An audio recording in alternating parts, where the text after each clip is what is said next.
There's a moment, usually in silence, when you just stop and ask yourself, why the hell can't I move forward? You've thought about it, probably overthought it, tried the apps, the checklists, maybe even took a course or two. But deep down, you're still circling the same drain, still delaying, still unsure, still stuck. And here's what no one really wants to admit, because it's not convenient and it doesn't sell well. The reason you're stuck isn't because you're missing information. You already know what you should be doing. That's not the problem. The problem isn't knowledge, it's wiring.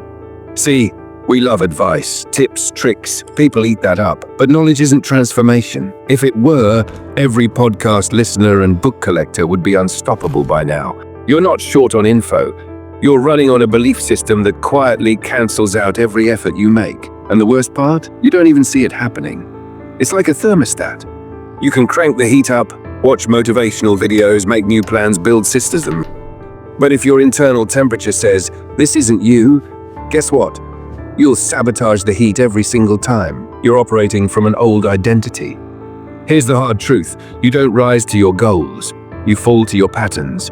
And those patterns, they're built on identity.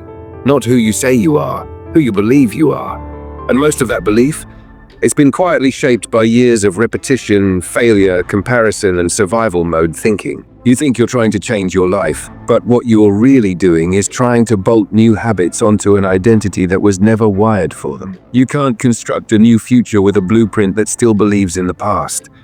And no matter how many productivity hacks you throw on top, that old wiring will keep pulling you back to familiar, even if familiar is miserable. Let me be honest with you. Most people aren't stuck because they haven't tried hard enough. They're stuck because they've never challenged the default narrative. That quiet internal line that plays on repeat. I'm just not good with this. This always happens to me. Things like this never work for me. Sound familiar? It doesn't yell, it whispers. But that whisper carries more power than your loudest goal, and the longer it plays unchallenged, the more real it feels. Until eventually, your mind doesn't even question it. It just obeys. I saw this happen up close. Quick story. Someone I knew was trying to build a new routine. Not complicated, just a simple plan. Nothing extreme, but every day like clockwork they'd bail on it. Didn't matter if they were hyped the night before. Didn't matter if they planned it in detail. Every time they tried to execute, the brakes kicked in. Why? Because underneath it all, they still saw themselves as someone who quits. That belief, subtle, quiet, persistent, was stronger than any motivation, and it won, repeatedly. The problem wasn't the plan. The problem was the lens they viewed themselves through. You don't outwork a belief, you replace it. So what actually works? Let's skip the gimmicks. You don't need a challenge. You don't need some empty motivational buzzword. You don't need to show up for 30 days and count streaks. Here's what you need: a real audit, not of your goals, of your beliefs. What are the lines you tell yourself over and over that you'd never say out loud? Write those down, not as affirmations, as evidence. Because until you confront the scripts you've accepted as truth, nothing sticks.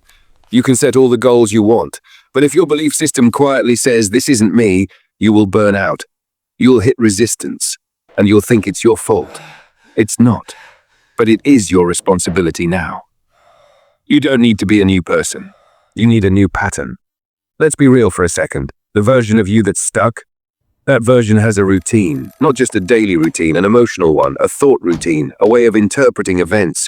You've trained yourself to flinch at discomfort, to avoid confrontation, to lower expectations so you won't be disappointed. You didn't choose that, you adapted. But now it's suffocating your potential. So what's the play? Interrupt the rhythm. Deliberately. Do things that feel unfamiliar, not because they're trending, but because they chip away at who you used to be. That's the only way forward. Practical? Yes. Easy? Not at all. This isn't a sprint, and it's definitely not about perfection. Forget trying to change everything at once. That's fantasy. Pick one thing, something that stretches you just enough to feel slightly uncomfortable, and do it.